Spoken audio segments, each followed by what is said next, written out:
Hi, boys and girls. I miss you. Thank you so much for joining me again today for the next chapter of Ready, Freddy, Save the Earth. I'm actually going to read you two chapters today. Chapter 6 is called Worms and Trash, and Chapter 7 is Reduce, Reuse, Recycle. So as you're listening today, I want you to see if you can make some connections to the events or the characters. That means, how do they remind you of your own life? And we'll talk about it at the end. So chapter 6 is called Worms and Trash. When the bell rang for the end of lunch, Chloe was about to throw out all of her trash. "Wait," said Jessie, pulling her back from the trash can. "Remember, Mrs. Whooshy said we're supposed to bring back all of our trash to the classroom." "Ugh, but it's sticky and gross, and it's going to make my lunchbox all stinky," said Chloe, wrinkling up her nose. "You are such a princess," said Jessie, shaking her head. "Just give me your trash. I'll carry it for you." When we got back to the classroom, Mrs. Whooshy had put some newspaper down on the floor. "Please put your lunch trash on these papers," she said. We all pulled out our trash and piled it up on the floor. "Wow, that's a lot of trash," said Jessie. "You can say that again," I said. "Think about what you throw away every day at lunch," said Mrs. Whooshy. "My sandwich bag," said Jessie. "The wrapper from my granola bar," I said. "My napkin," said Max. "I didn't even know he used a napkin," I whispered to Jessie. Jessie giggled. "The bag from my chips," said Robbie. "Now, think about how much trash every school collects in one day," said Mrs. Whooshy. "All of that goes into landfills." "What's a landfill?" asked Chloe. "It's a big hole in the ground where we throw all the trash that the garbage people collect," Mrs. Whooshy said. "There are a lot of landfills," said Robbie. "Yes, there are," said Mrs. Whooshy. "If we aren't careful soon, our planet will be covered in trash, and this trash pollutes the air and water." So here's a picture of Freddy imagining the planet covered in trash. "That's disgusting," said Chloe. "But what can we do?" asked Jessie. "All of this trash does not have to go into the landfill," said Mrs. Whooshy. "What do you mean?" said Max. "Well, some of this stuff can be recycled," said Robbie. "Now you're on the right track," said Mrs. Whooshy. "If you have anything that can be recycled, then put it over here on this paper." "I have a water bottle," said Max. I leaned over to Robbie and whispered, "I brought a reusable water bottle today. That was number 4 on the challenge list." "Me too," whispered Robbie. "I have the plastic container from my applesauce," said Jessie. Max poked Chloe. "Hey, Ding Dong, you have something that goes in the recycling pile." "Keep your dirty little hands off me," said Chloe. "None of my trash can be recycled." "Yes, it can," said Max. "Oh, yeah? What?" said Chloe, glaring at Max. Your yogurt container?" "No, it can't." "Yes, it can." "No, it can't." "Yes, it can," said Max. "Enough, you two," said Mrs. Whooshy. "Yes, Chloe, your yogurt container can be recycled." "Well, my mom never recycles them at home." "Well, now that you know, you can recycle them," said Mrs. Whooshy. "Tell your mom." Jessie picked up the container and put it in the recycling pile. "Thank you, Jessie," said Mrs. Whooshy. Jessie smiled. "No problem. This is fun."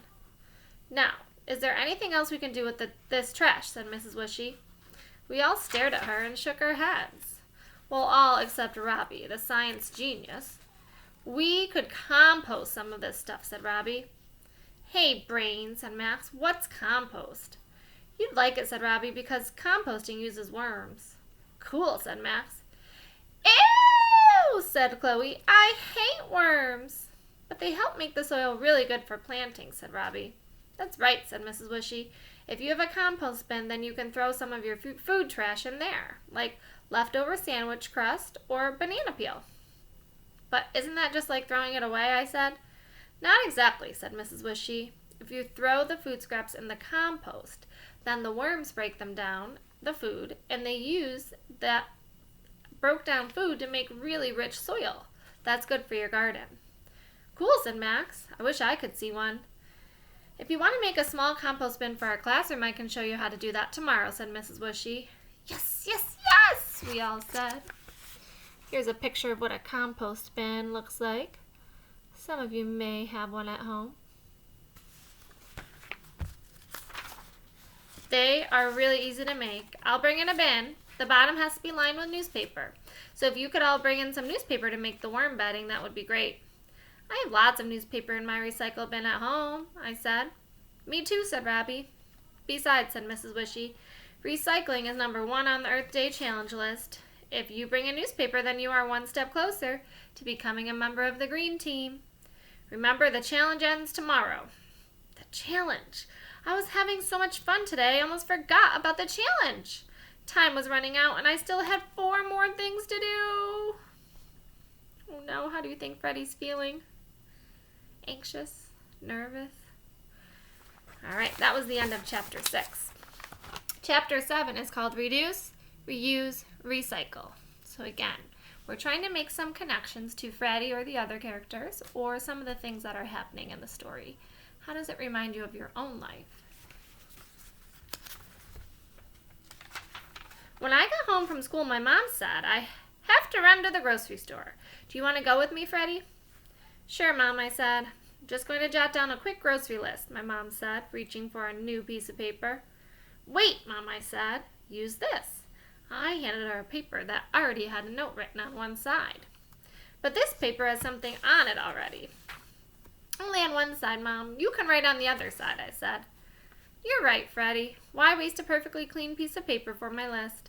I can certainly use this one you gave me. I smiled. Using 2 sides of a paper was number 8 on the list.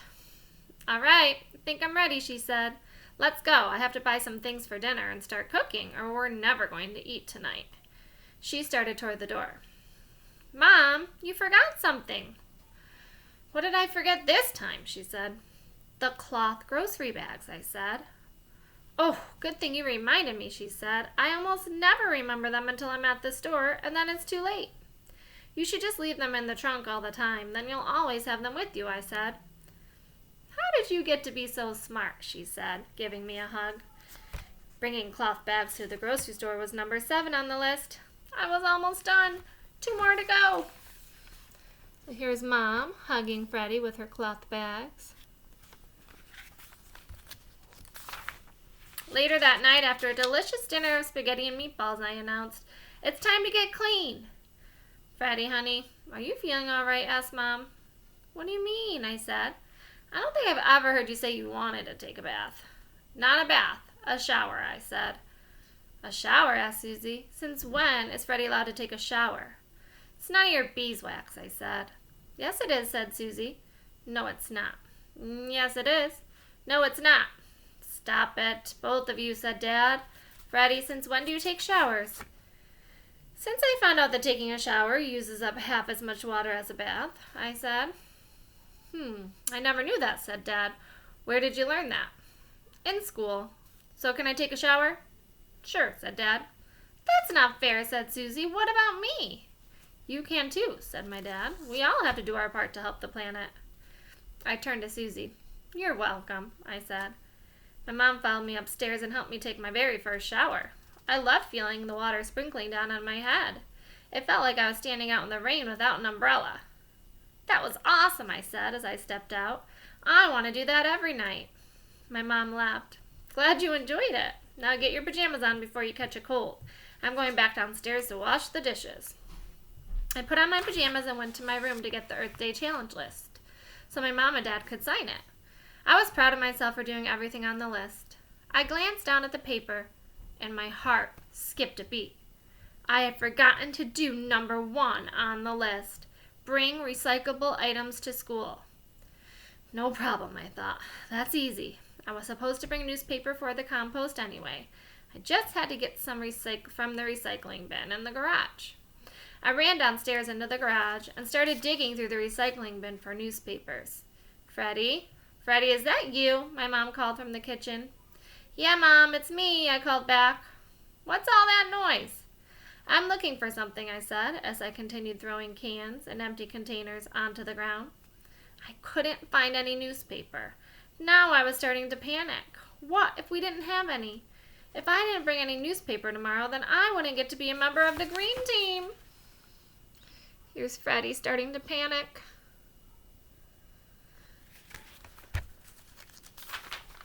My mom walked into the garage. "What are you doing out here? I can barely see you," she said. She turned on the light. Freddie, look at this mess you're making. What are you doing, and why are you out here in the dirty garage after you've already taken a shower?" Hi, I stammered. "Tell me right now," my mom demanded. "I'm sorry, Mom," I said, as a tear rolled down my cheek. "I just wanted Earth Day Challenge green team," I sniffled. "Freddie, calm down," my mom said. "I don't understand what you're saying. Take a deep breath and try again." I took a deep breath and wiped my nose on my pajama sleeve. "If I don't bring newspaper to school tomorrow, then I won't have done all 10 things on the Earth Day Challenge list, so I won't get to be a member of the green team." "Well, why didn't you just say so?" said my mom. "We always have newspaper out here in this bin, but I just can't find any," he said. "That's because I pulled all of it out for a Girl Scout project for your sister's troop." "Can I have some?" I asked. "Of course you can, honey. Before we go back in the house, I'll help you put all of this stuff that you threw on the floor back into the bin." "Thanks, Mom," I said. "What do you need the newspaper for anyway?" asked Mom. "We're going to be making a compost bin in our classroom tomorrow. The newspaper is the bedding for the worms." "That sounds really interesting. Can't wait to hear all about it when you get home from school tomorrow." We went back inside, and my mom gave me some newspaper. "Here you go, Freddie. Is that everything on your list?" "Yep," I said, grinning. "You just have to sign it, and then when I give it to Mrs. Wishy tomorrow, I'll be a member of the green team." And that's the end of chapter 6. So I think Freddie's feelings have changed. Now he might be feeling proud and excited that he did everything on the list. So I want you to see if you can make some connections to the chapters we read today. Maybe you can think of a time where you felt nervous or anxious or upset like Freddie did when he didn't think he could finish the Earth Day Challenge. Or maybe you can think of a time where you felt really proud and excited when you did do something and you accomplished your goal. Or maybe you can think of a time when you reused something or recycled, or maybe you did some of the other things on the Earth Day Challenge list. So when you talk or write about it, you could say, "These chapters remind me of," from your own life. Can't wait to hear about it. Have a good day. Mrs. Buckley loves you.